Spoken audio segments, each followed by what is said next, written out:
Les manifestations secouent plusieurs villes ukrainiennes, y compris la capitale Kiev, contre le régime de Zelensky.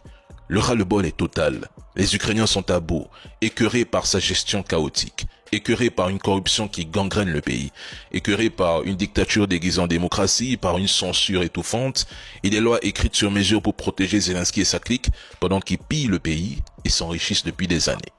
Et pendant ce temps, au Burkina Faso, on accusait le président Ibrahim Traoré de piller les ressources sans jamais qu'une seule manifestation populaire n'éclate contre lui. Au Burkina Faso, aucune révolte, aucun soulèvement. Mais en Ukraine, malgré la répression, malgré les rafles, malgré les arrestations forcées pour envoyer des hommes et des femmes au front, le peuple, lui, ose dire non. Il ose descendre dans la rue, il ose défier le pouvoir. Mais voilà ce que vous ne verrez jamais sur BFM SCI. Aucune image, aucun direct, aucun reportage en boucle, ça ne les intéresse pas, silence total.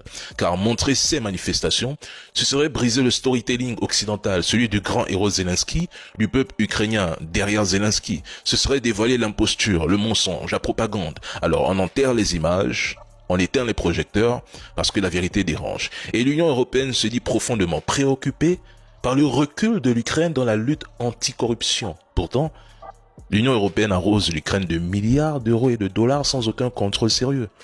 Ce système mafieux était connu bien avant le conflit russo-ukrainien. Les Ukrainiens ne veulent pas de cette guerre contre la Russie. Ils en sont les premières victimes, pas les instigateurs. Mais les médias et les politiciens occidentaux vous font avaler le contraire. Ils ont fabriqué de toutes pièces un narratif mensonger dans lequel tout un peuple serait volontaire alors que tout est faux, tout est fake, ce n'est que de la propagande, du mensonge et de la désinformation. Bienvenue dans la réalité ukrainienne, où les Ukrainiens en ont marre de ce régime.